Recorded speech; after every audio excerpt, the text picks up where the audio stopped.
Hello students and welcome back to आपके अपने channel Nitesh Tiwari e learning में। आज हम बात करने वाले हैं क्लास 12 आपका हिंदी प्री बोर्ड एग्जामिनेशन आपका है। ऑल चैप्टर्स मोस्ट इंपोर्टेंट आपके क्वेश्चन आंसर्स हैं। मैं आपको 100% कहता हूं कि इससे बाहर कुछ भी नहीं आने वाला है। अगर आपने पोल साइंस के इंपोर्टेंट क्वेश्चन आंसर की वीडियो नहीं देखी थी तो मतलब थोड़ा सा पछताना पड़ेगा दोस्तों आपको, क्योंकि उसमें सारे के सारे क्वेश्चन आपके उठ के आ गए थे और बहुत जिन बच्चों ने देखा था उनका एग्जाम बहुत अच्छा गया है। आप अगर चैनल पर नए हो चैनल को सब्सक्राइब कर लो, बेल आइकन को जरूर दबा दो ताकि आप तक हमारी सारी की सारी जो वीडियोस है उसकी नोटिफिकेशन भी मिलती रहे।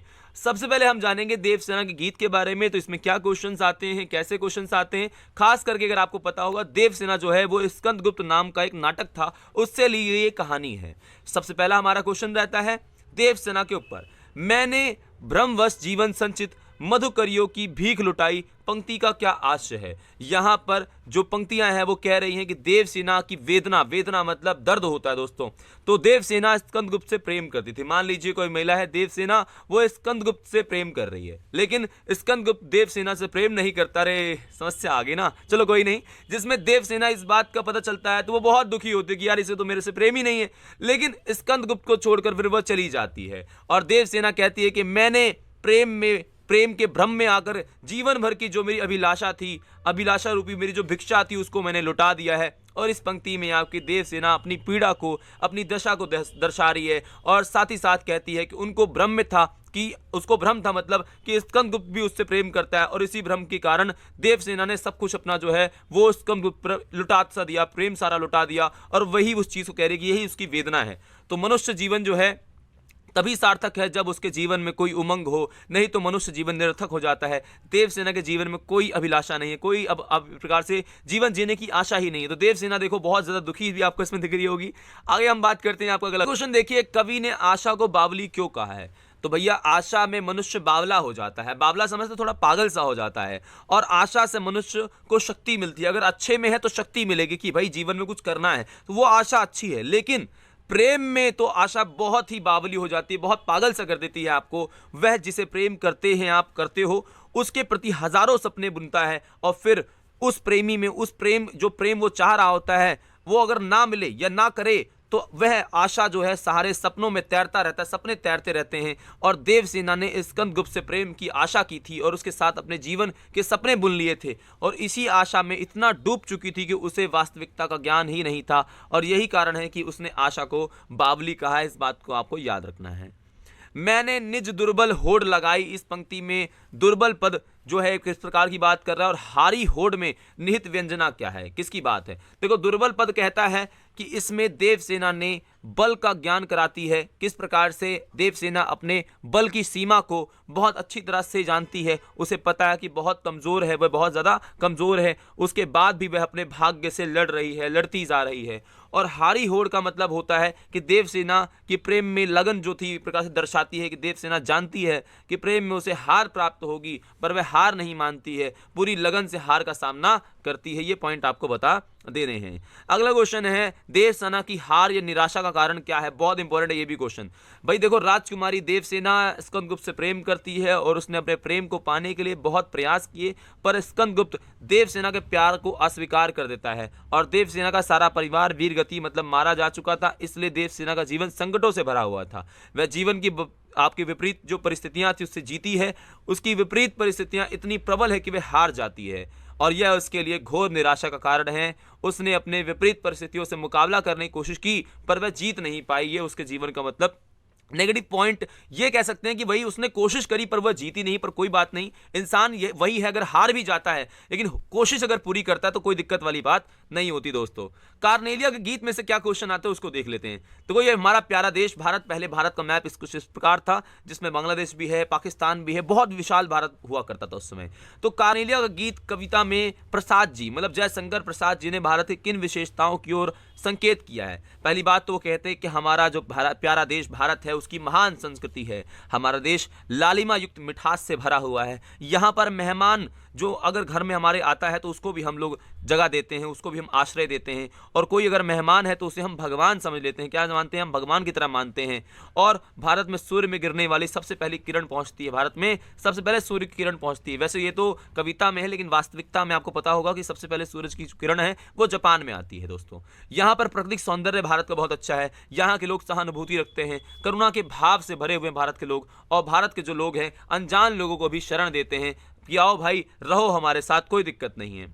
अगला है उड़ते खग बरसाती आंखों के बादल से क्या समझते हो? उड़ते खग का मतलब है प्रवासी लोग। कौन लोग हैं? प्रवासी लोग। तो कवि के अनुसार जिस देश, अगर कोई देश बाहर से भी आता है कोई, तो हम लोग पक्षी के साथ साथ बाहर के व्यक्ति को भी क्या देते हैं? भारत में आश्रय देते हैं। क्या देते हैं? आश्रय देते हैं कि आओ रहो। और भारत में आश्रय लेने वालों को सुख शांति भी हम एक प्रकार से प्राप्त होती है।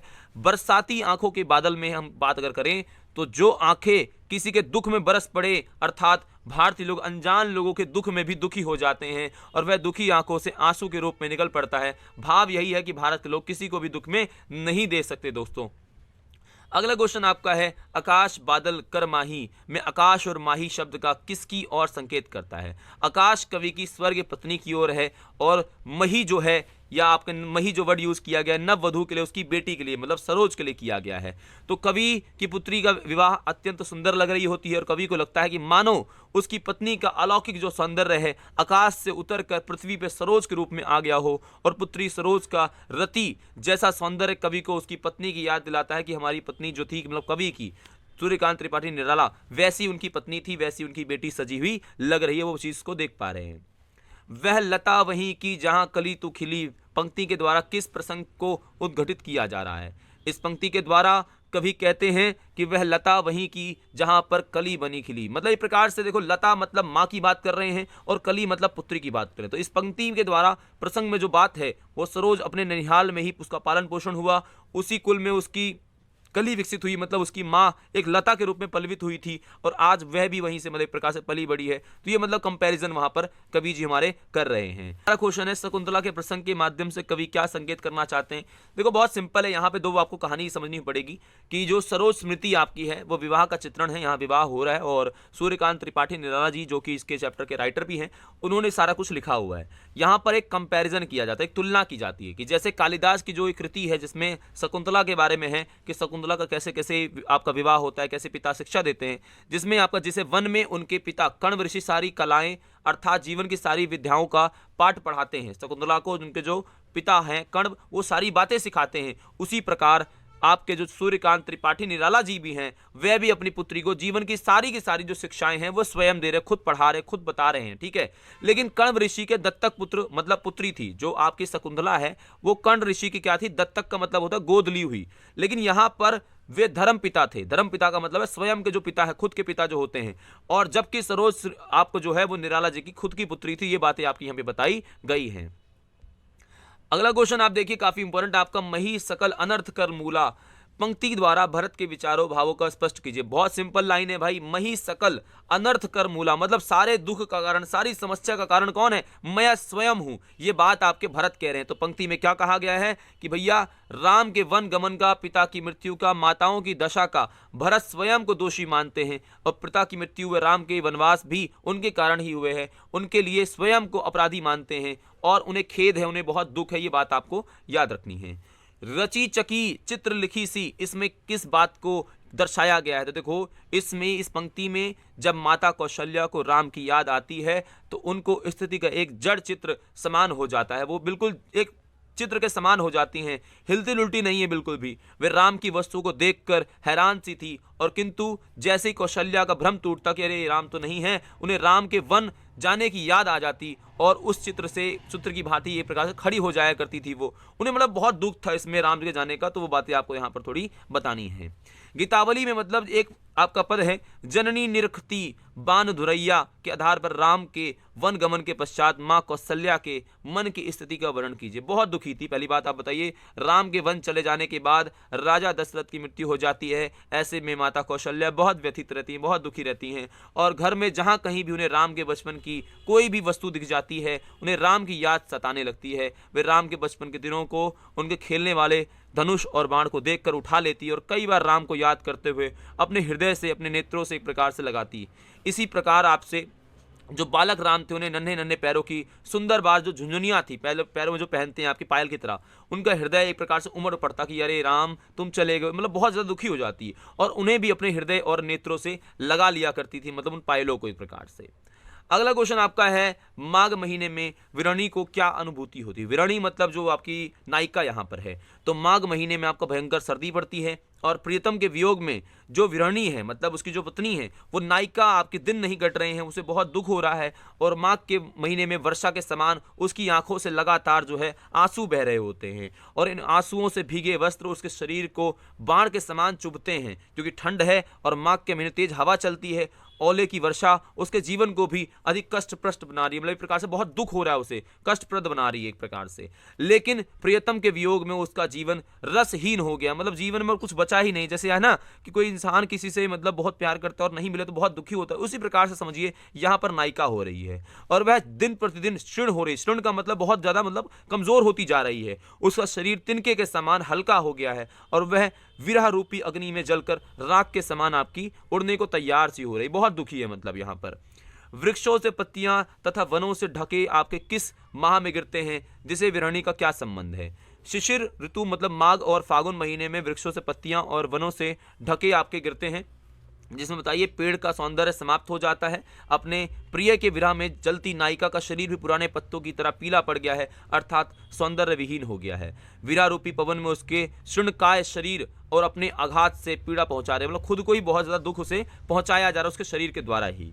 यहाँ पे अगला क्वेश्चन आपका है, शुक्ला जी की मित्र मंडली को देखकर उर्दू भाषी लोग उन्हें किस नाम से पुकारते थे?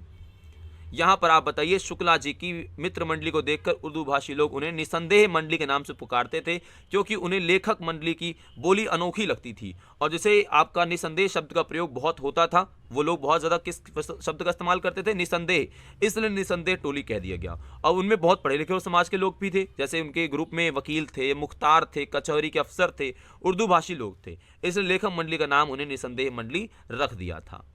अगला क्वेश्चन आपका है, लेखक का रुझान और रुचि साहित्य की ओर कैसे बढ़ती चली, कैसे वो साहित्य की ओर खिंचते चले गए? तो शुक्ला जी आपके अभिरुचि हिंदी के नवीन और आधुनिक जो हमारे साहित्य है उसके प्रति बहुत ज़्यादा बढ़ती चली गई। पंडित केदारनाथ जी का पुस्तकालय था, वहाँ से पुस्तकें ला ला के पढ़ते थे, आरंभ कर दिया और जैसे जैसे लेखक आपके बड़े होते गए वैसे वैसे जो आपका हिंदी साहित्य है उसकी तरफ उनका झुकाव बढ़ता चला गया। उनके घर में भी आपकी प्रेस की पुस्तकें आती थी, वो बड़े आपके चाव से उसे पढ़ा कर, बड़े मतलब मन से पढ़ा करते थे और ऐसे उनका रुझान लगातार साहित्य की ओर, हिंदी साहित्य की ओर बढ़ता चला गया। अगला क्वेश्चन ये भी काफी इंपॉर्टेंट है कि प्रस्तुत संस्मरण में आपका लेखक ने चौधरी साहब के किन व्यक्तित्व की किन किन पहलुओं को उजागर किया है? दोस्तों काफी इंपॉर्टेंट क्वेश्चन आपका है। सबसे पहले आपको बताना है कि चौधरी साहब एक खानदानी रईस थे, एक रईस की तरह आप बिल्कुल थे। उनका व्यक्तित्व काफी आकर्षण था, बाल आपके कंधों तक पहुंचते थे, मतलब काफी लंबे बाल थे। वे आपके त्योहारों पर नाच गाना एक प्रकार से आयोजन करते थे और उनकी हर एक अदा से रियासत की तबीयतदारी, मतलब बहुत अमीर से मतलब जो एक व्यवहार होते वो करा करते थे। वे छोटे से छोटे जो काम है उसके लिए नौकरों पर निर्भर थे, मतलब पानी वानी लेने से लेकर के हर चीज़ तक। और नौकरों के साथ संवाद करने में उनका लहजा सुनने लायक, काफ़ी मतलब एक अलग तरीके से बात किया करते थे। वे नागरी को भाषा मानते थे और उसी में लिखते थे, मतलब आपका जो नागरी है उसको भाषा मानते थे और उसी में आपका लिखा करते थे। अगला क्वेश्चन यह भी काफी इंपॉर्टेंट है कि बालक द्वारा इनाम में लड्डू मांगने पर लेखक ने सुख की सांस क्यों ली थी? उन्होंने अच्छा क्यों लगा? उसका कारण यह था कि बालक ने, पिता व उसके शिक्षकों ने बालक की स्वाभाविक जो प्रवृत्तियां उसका गला घोटने में कोई कसर नहीं छोड़ी थी। बेटा अच्छे से बात करो, ऐसे बात करो। लेकिन लेखक देखते हैं कि बैठा बैठा उस बालक के प्रश्नों को सुन रहे थे कि कैसे वो सब चीजें बता रहा है समाज के बारे में और अपने आप जो सोची समझी चीजें उसको नहीं बोल रहा है, मतलब जो सिखाया गया उसके बारे में है। लेकिन जैसे ही आप देखेंगे जब बालक ने लड्डू मांगा तो लेखक को समझ आया कि अरे यार इसमें तो अभी भी बचपन यार बचा हुआ है, अभी भी कुछ सिखाई या रटाई गई चीज़ों को छोड़ करके वो बचपन, वो प्यार जो उसमें है वो अभी भी है, तो अभी भी उसमें दबाव से उबरा जा सकता है। लेखक ने सुख की सांस ली कि यार अभी भी इसमें बचपन बाकी है। अगला क्वेश्चन आपका है, लेखक ने धर्म का रहस्य जानने के लिए घड़ी के पुर्जों का ही दृष्टांत क्यों चुना? घड़ी के पुर्जे ही क्यों चुने, मतलब समझाने के लिए। तो लेखक ने धर्म का रहस्य जानने के लिए घड़ी के पुर्जे का उदाहरण इसलिए दिया क्योंकि घड़ी को केवल समय बताने वाली मशीन समझने तक ही सीमित ना मान ले। घड़ी को खोलकर देखने में, उसकी साफ सफाई करने में, कल पुर्जे को एक प्रकार से विषय में जानकारी हासिल करने में अधिकार सबका होना चाहिए। जैसे आपका घड़ी कैसे चलती है, क्या व्यवस्था है, उसको खोलकर देखने का सबका अधिकार है, उसी प्रकार धर्म से संबंधित जो धर्म उपदेशक हैं, जो धर्म का प्रचार करते हैं, जो बड़े बड़े बाबा हैं, वो जो बात कह रहे हैं उन तक ही चीजें सीमित ना रहें, आम जनता को भी उसका बोध हो, आम जनता को भी उसकी जानकारी होनी चाहिए। अगला क्वेश्चन हमारा है, अनाड़ी के हाथ में चाहे घड़ी मत दो, पर जो घड़ी साजी का इम्तिहान पास कर आया हो उसे तो देखने दो, आश्चर्य क्या है। कहने का मतलब यह है कि धर्म के बारे में हर कोई तो ना बोले, लेकिन जो समझदार है वह तो बोले, उसे तो बोलने दो। तो इस कथन का आशय यही है कि ऐसे व्यक्ति से कोई काम मत करवाओ जो उसके बारे में ना जानता हो। मान लिया कि आप ऐसे व्यक्ति से कोई काम मत करवाओ जो नहीं जानता, यही स्थिति धर्म की होनी चाहिए। जिस व्यक्ति को धर्म के बारे में पूरी जानकारी नहीं, उससे धर्म के बारे में चर्चा नहीं करनी चाहिए। किंतु जिसे धर्म का तनिक ज्ञान नहीं है उससे मत बात करो, कोई दिक्कत नहीं। लेकिन जिस तरह घड़ी साजी का इम्तिहान पास कराया हो, मतलब जिसे धर्म का ज्ञान हो, उसे भाई धर्म के बारे में बोलने का अधिकार और धर्म के बारे में कहने का अधिकार होना चाहिए। ये बात आप अपने तरीके से थोड़ा बना के लिखोगे, बहुत बढ़िया आंसर आपका जाएगा। ढेले चुन लो पाठ में किस अंधविश्वास की ओर संकेत किया गया है? अब इस पाठ में क्या है कि पुरानी जो विवाह की रीति रिवाज है उसके बारे में है, जिसमें अंधविश्वास आपका है। किसका है? अंधविश्वास का। अंधविश्वास क्या होता है? पुरानी सोच, या ऐसा हो जाएगा वैसा हो जाएगा, जैसे बिल्ली आपका रास्ता काट गई, अरे बुरा होगा, तो उस तरीके समझ लो। जिसमें मिट्टी के ढेले के आधार पर वधु को चुना जाता था। लड़की के सामने खेत की, आपकी और हवन की, चारा की और शमशान घाट की जो मिट्टी है वो रख दिए जाते। लड़की जिसे उठाकर एक प्रकार से रख लेती तो उसका भविष्य भी उसके आधार पर निर्धारित कर दिया जाता, और यह अंधविश्वास ही था। शमशान की मिट्टी ढेले उठाने पर अपशगुन होता था, और ज्योतिष संबंधित अंधविश्वास इस पर कटाक्ष किया गया है, मतलब इसको बुरा कहा गया, भाई ऐसा थोड़ी हो सकता है। अगला क्वेश्चन आपका है, बड़ी बहुरिया का संवाद हरगोविंद उसके मायके तक क्यों नहीं पहुंचा पाया, क्यों नहीं बता पाया? तो आप बताइए। बड़ी बहुरिया की मानसिक पीड़ा थी, बहुत ज़्यादा दुखी थी वो, क्योंकि पति की मृत्यु हो चुकी थी, और यातना को हरगोविंद अच्छी तरह समझ गया था। उनके मायके में पहुंचा, वहाँ खुशनुमा वातावरण था, वहाँ सारे के सारे अच्छे थे, बहुत अच्छा आवभगत का मतलब होता है अच्छे से उनको इज्जत दी, मान सम्मान दिया, सत्कार किया। देखकर उनकी हिम्मत नहीं हुई उसकी, हरगोविंद की, कि वह अपने बता दे इस बारे में। और अपने गांव की इज्जत मिट्टी में मिलती दिख रही थी। अगर मैंने सारा बता दिया तो कैसे सोचेंगे कि हमारे गांव में कैसे रखा जाता है बहुरियाओं को, मतलब तो इस प्रकार से बहुत दुख हुआ उसको, और लग रहा था कि फिर गांव की लक्ष्मी सदा के लिए गांव छोड़कर चली जाएगी, और उसकी वेदना का समाचार वह किस मुंह से सुनाएगा। तो उसने नहीं बताया कि क्या समस्या थी। जलालगढ़ पहुंचने के बाद बड़ी बहुरिया के सामने हरगोविंद ने क्या संकल्प लिया, और इससे उनकी कौन सी विशेषता उद्घटित होती है? जलालगढ़ आपके पहुंचने के बाद बड़ी बहुरिया के सामने हरगोविंद ने संकल्प ले लिया था, भैया मैंने ठान लिया उसने कि अब उसे कोई कष्ट नहीं होने देगा वह, और बड़ी बहुरिया का सारा काम करेगा। बड़ी बहुरिया को माँ और सारे गांव की माँ है, अब उसे गांव छोड़कर जाने की आवश्यकता नहीं है। इस भाव से हरगोविंद की कर्तव्य निष्ठा, मतलब काम करने, एक प्रकार से अपने कर्तव्य को निभाने की क्षमता, और स्वाभिमानी जो एक प्रकार से है, और एक स्वामी भक्ति भी जो है वह भावना भी निकल के सामने आती है, और इसके चरित्र को अधिक मजबूत ये चीज़ बना देती है। संवदिया आपका है, संवदिया की क्या विशेषताएं हैं? तो आप बताइए, और गांव वालों के मन में क्या उनकी अवधारणा थी? संवदिया वातावरण को सूंघ कर ही संवाद, मतलब बातचीत का अंदाजा लगा लिया करते, भाई क्या बात है, और बहुत ज़्यादा आपके भावुक होते थे, और वह संवेदनशील होते थे, इंसान समझदार थे, और ईमानदारी से दूसरों की मदद भी करते थे, साथ ही चतुर हुआ करते थे। लेकिन गांव वालों के मन में क्या थे? ये निठल्ले थे, कामचोर थे, पेटू आदमी थे, मोटे मतलब थे, और इनके आगे पीछे कोई नहीं होता था, और बिना मजदूरी के काम करने वाले ये औरतों के गुलाम हुआ करते। ये बातें गाँव वालों के मन में थी। अगला क्वेश्चन आपका है, माघ महीने में विरणी से क्या अनुभूति होती है? तो आप बताओ कि माघ महीने में बहुत भयंकर आपकी सर्दी पड़ती है, और प्रियतम के वियोग में, वियोग मतलब होता है जब उसके पास नहीं होता है, मतलब तो दुख होता है ना, बिछड़ने का मतलब।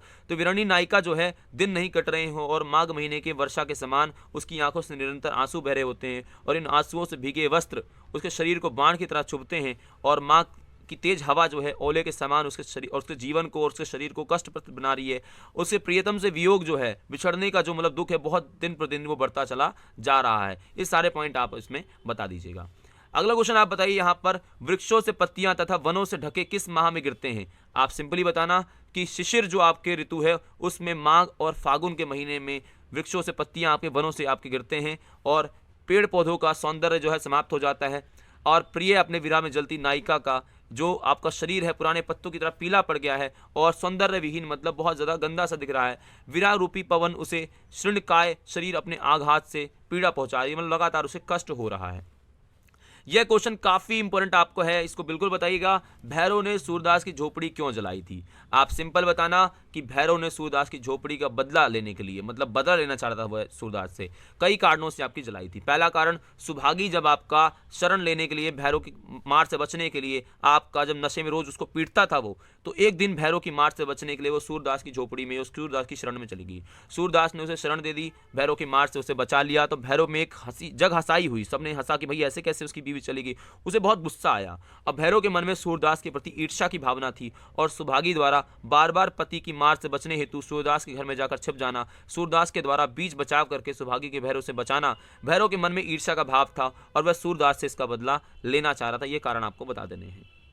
अगला क्वेश्चन आपका है, कवि नयन तिपरित भेल के माध्यम से वीरानी नायिका की किस मनोदशा को व्यक्त करना चाहते हैं? तो आप बताइए। कवि यह बताना चाहते हैं कि सच्चे प्रेम में व्यक्ति कभी भी तृप्त नहीं होता है। नायिका भी जन्म जन्मांतर से नायक के साथ ही है, लेकिन फिर भी वह उससे एक क्षण के लिए, एक पल, मतलब क्षण का मतलब पल के लिए भी अलग नहीं होना चाहती, और यही प्रेम का आदर्श रूप भी है। प्रेम हमेशा नवीन रहता है, उसे तृप्त होना संभव नहीं है। यही नायिका की मनोदशा आपकी दर्शाती है। आपका अगला क्वेश्चन है, सह पीड़ित अनुराग बखानिया तिल तिल नूतन होए से कवि क्या कहना चाहते हैं? कवि का आशय है कि प्रेम स्थिर नहीं है, यह अनुभव की चीज है, वर्णन नहीं कर सकते।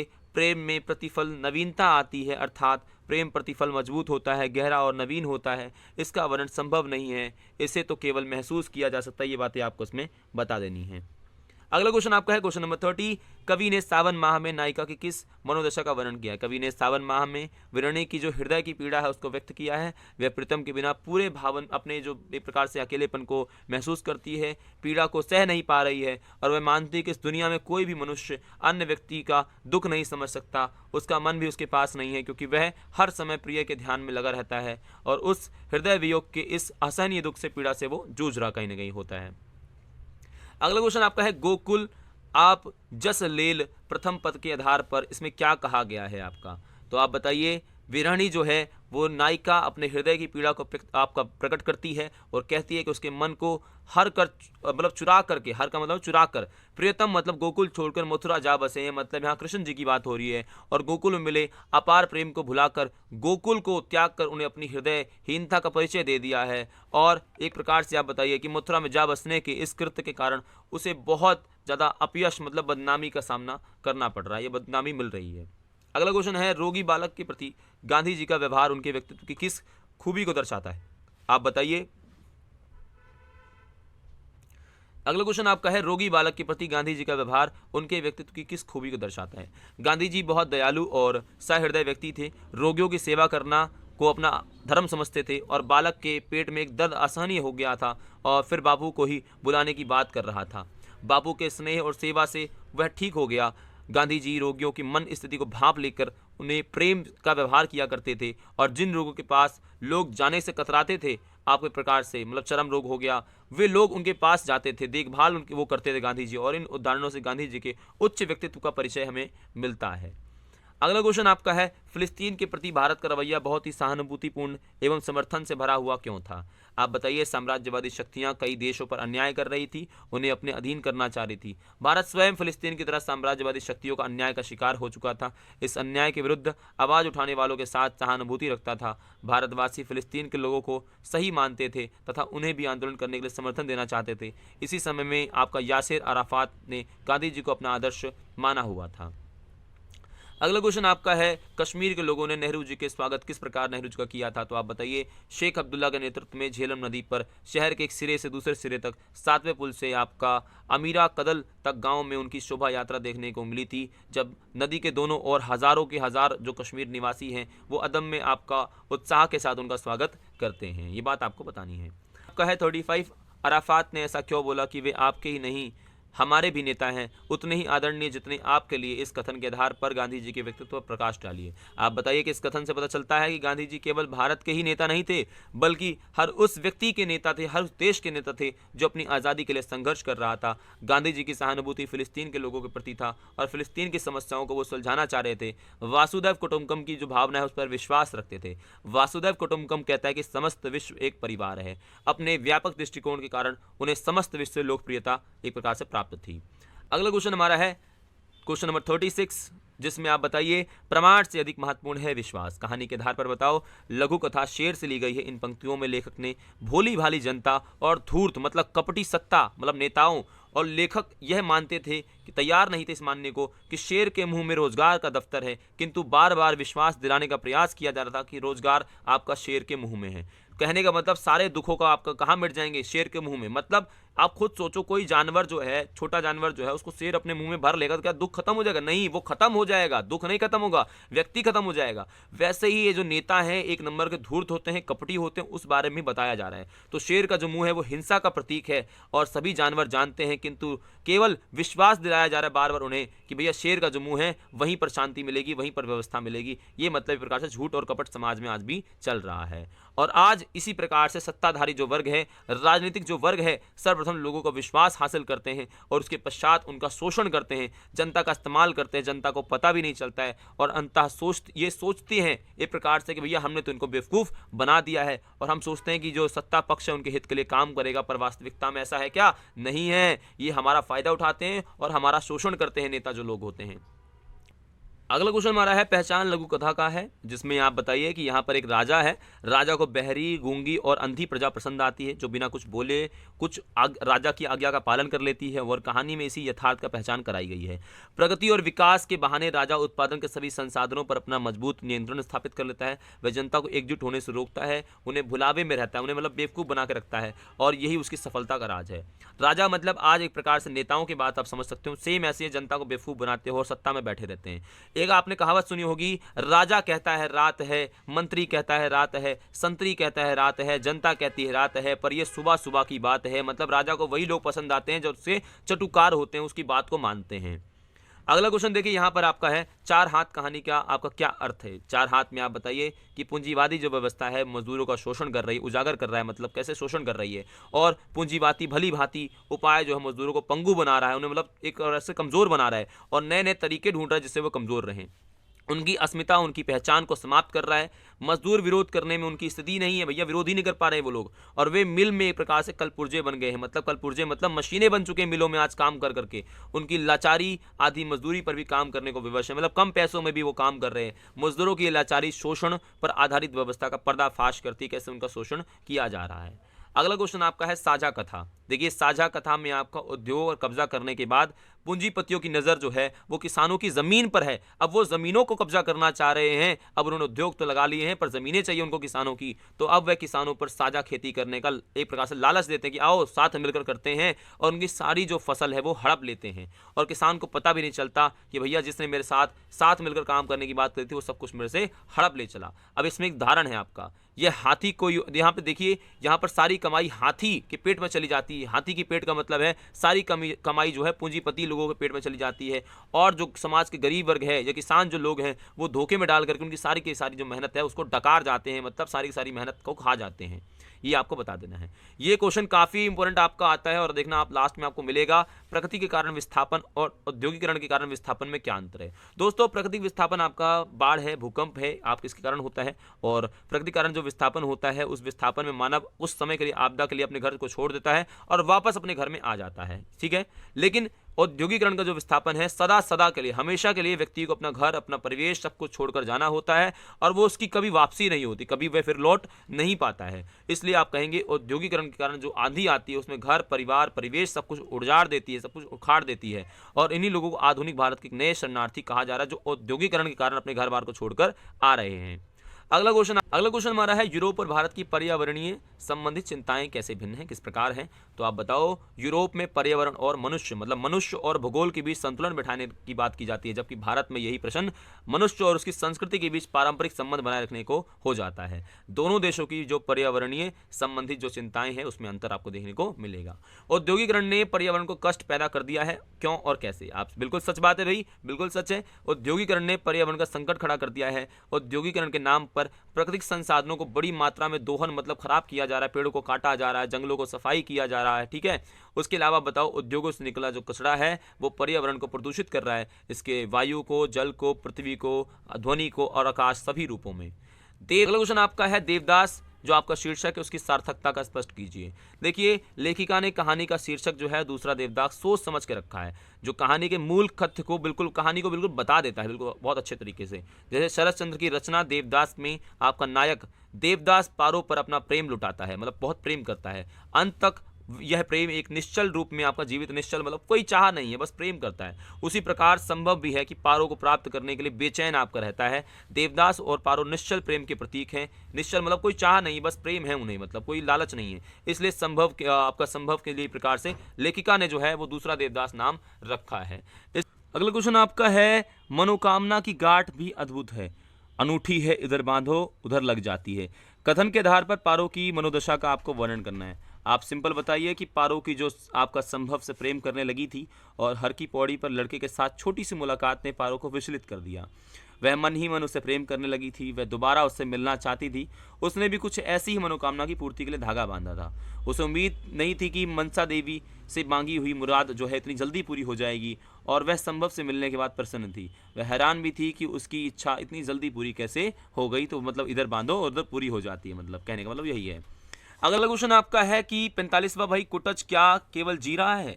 लेखक ने यह प्रश्न उठाकर किन मानवीय कमजोरियों पर टिप्पणी की है? आप बताइए। केवल जी रहा है शब्दों से लगता है कि जैसे कोई मजबूरी में जी रहा हो, लेकिन कुटच जो है ऐसा नहीं है भाई। वह अपनी दृढ़ इच्छा, अपनी शक्ति के बल पर जी रहा है। केवल जी ही नहीं रहा है, शान से जी रहा है और स्वावलंबन से जी रहा है, मतलब बहुत खुशी के साथ जी रहा है। तो इस प्रश्न ने मानव स्वभाव की उन कमजोरियों पर प्रकाश डाला है जिसमें बहुत से लोग जीना केवल इसलिए विवशता में पूर्ण जीते हैं कि भैया बस जी रहे हैं, है ना, और जीने की इच्छा नहीं है, लेकिन इच्छा की कमी हो चुकी, जीवन शक्ति बहुत कम हो चुकी है, और ऐसे लोगों में संघर्ष का अभाव होता है। वो संघर्ष लड़ना नहीं चाहते हैं, जो मिल जाता है उसी में संतुष्ट हो जाते हैं। वे कठिन परिस्थितियों से टकराकर अपना प्राप्य वसूलते नहीं हैं, वे लड़ते नहीं हैं, वे संघर्ष नहीं करते हैं, वे मन से हार चुके होते हैं। लेकिन ऐसा है क्या? कुटज हारा है क्या? नहीं, कुटज नहीं हारा तो हम हारेंगे क्या? तो दोस्तों हम भी नहीं हारेंगे, हम भी लड़ते रहेंगे। जब तक अपनी इस प्रवृत्ति को नहीं त्यागते तब तक उसे जीवन जीने में आनंद नहीं आएगा। वैसे ही आप जैसे रोते रहते हो ना, रोना छोड़ दो तो जीवन में आनंद होना आना भी शुरू हो जाएगा।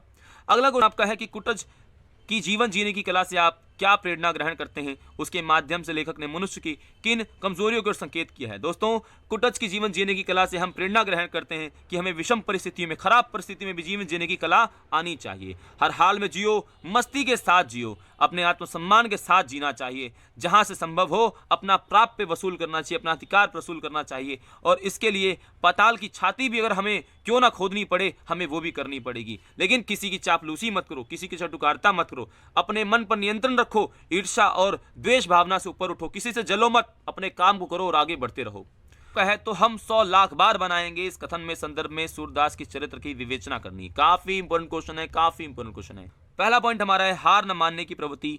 सूरदास के जीवन की विषम और प्रतिकूल परिस्थितियों में भी हार नहीं मानना, पुनः परिश्रम करने को तैयार रहते थे आपके सूरदास। अगला बताइए, कर्मशील थे, मेहनती सूरदास व्यक्ति थे, और अंधा होने पर भी इतने पैसे उन्होंने जमा कर लिए थे, आगे भी मेहनत करके आपका कतरा नहीं रहे थे उस बात से। प्रतिशोध की भावना से मुक्त थे, किसी से कोई प्रतिशोध की भावना नहीं थी। भैरव के विषय में आपका कोई कुछ नहीं सोचते थे, आपके कुछ भी उसको नुकसान पहुंचाने की भी नहीं सोचा। सूरदास किसी से भी प्रतिशोध लेने की आपका जो भावना है उससे पता चलता है कि वो प्रतिशोध नहीं लेना चाहते थे। निर्णय लेने की क्षमता, सूरदास किसी परिस्थिति को केवल मौन रहकर उसे स्वयं पर हावी नहीं होने देते थे, तुरंत सकारात्मक निर्णय लेकर जीवन में आगे बढ़ा करते थे। झोपड़ी जलने पर भी उन्होंने ऐसा ही किया था। सहृदय और परोपकारी, आप बताइए कि सूरदास जो है वो संकट आपका आने का उन्हें अंदेशा था कि संकट आ सकता है, फिर भी सुभागी को उन्होंने शरण दी थी, और अंत में सुभागी घर बेघर हो जाने का जिम्मेदार भी वो स्वयं को मान रहे थे, यार मेरे कारण ऐसा हो गया। आशावादी दृष्टिकोण, मिठुआ के खेल की बात सुनकर सूरदास के मन में भविष्य के प्रति नवीन और आशा जागृत होती है और वह अतीत को भुलाकर भविष्य की ओर आपको सुधारना चाहते हैं, आगे बढ़ना चाहते हैं। अगला क्वेश्चन हमारा है 48, जिसमें लेखक ने किन आपके आधारों पर अपनी माँ की तुलना बतख से की है। आप बताइए। लेखक ने बतख माँ और मानव शिशु की माँ की तुलना करते हुए कई पक्ष सामने रखे। लेखक को दोनों में कई समानताएं दिखती हैं। पहला, खतरों से बचाना। दूसरा, सतर्कता। तीसरा, खतरों को भाप लेना। जैसे पहला है खतरों से बचाना, तो अपने पंखों को फैलाकर अंडों को दुनिया की नज़रों से बचाती है बतख। उसी प्रकार मानव माँ भी अपने बच्चों को ढाल बनकर दुनिया के खतरों से बचाती है। अगला, सतर्कता और कोमलता। देखरेख, जैसे बतख की माँ अपने पैनी नोच, जो आपका चोंच होती है, पैनी चोंच, सतर्कतापूर्व बतख आपका बरतते हुए कोमलता से अंडों को अपने पंखों में छुपाती है। उसी प्रकार मानव माँ भी अपने बच्चों को डांटते मारते समय ध्यान रखती है कि शिशु को नुकसान न पहुँचे। आने वाले खतरों को भापना, माँ की निगाह सदैव कौवे की ताक पर रहती है। उसी प्रकार मानव भी, जो मानव की माँ होती है, आने वाले खतरों को भाप लेती है कि बच्चे को कोई खतरा ना हो। अगला क्वेश्चन है आपका, लेखक की प्रकृति, नारी और सौंदर्य में संबंधित आपकी मान्यताएं क्या हैं। तो लेखक जो है वो प्रकृति के लिए जो बात कहता है, तो लेखक प्रकृति से गहरा लाभ का लगाव है। अगला क्वेश्चन आपका है, लेखक की प्रकृति, नारी और सौंदर्य से संबंधित मान्यताओं का वर्णन करना है। तो लेखक प्रकृति से गहरा आपका जुड़ाव है। लेखक प्रकृति के लिए कई दृश्यमान और अनुपम एवं हृदयग्राही आपके लगते हैं। प्रकृति के लिए सौंदर्य आपको प्राप्त होती है। लेखक की दृष्टि में नारी जो है वो, लेखक अपने गांव में एक रूपवती नारी देखी जिसकी सुंदरता लेखक के हृदय में बस गई और वह भी लेखक को सौंदर्य के प्रतिमूर्ति लगी। मतलब एक प्रकार से प्रकृति भी अच्छी लगी और नारी भी। उसी प्रकार से प्रकृति और नारी में समानता है, दोनों में सौंदर्य की समानता होने के कारण लेखक को लगा कि जैसे प्रकृति नारी सजीव रूप है, जो आपकी प्रकृति है, नारी जो है वो प्रकृति का सजीव रूप आपका समक्ष सामने आ गई हो और प्रकृति के समस्त दृश्यों में आपका जूही लता, चांदनी की छटा, फूलों की खुशबू आदि उसे नारी के सौंदर्य का आभास दे रहा है। और सौंदर्य के समान धर्म होने के कारण लेखक को प्रकृति और नारी में एकाकार मतलब एकता दिखती है, समानता दिखती है। दोस्तों, आशा करता हूँ आपको वीडियो अच्छी लगी होगी। चैनल पर नए हो, चैनल को सब्सक्राइब कर लो, बेल आइकन को जरूर दबा दो। इसके साथ दोस्तों, जय हिंद, जय भारत।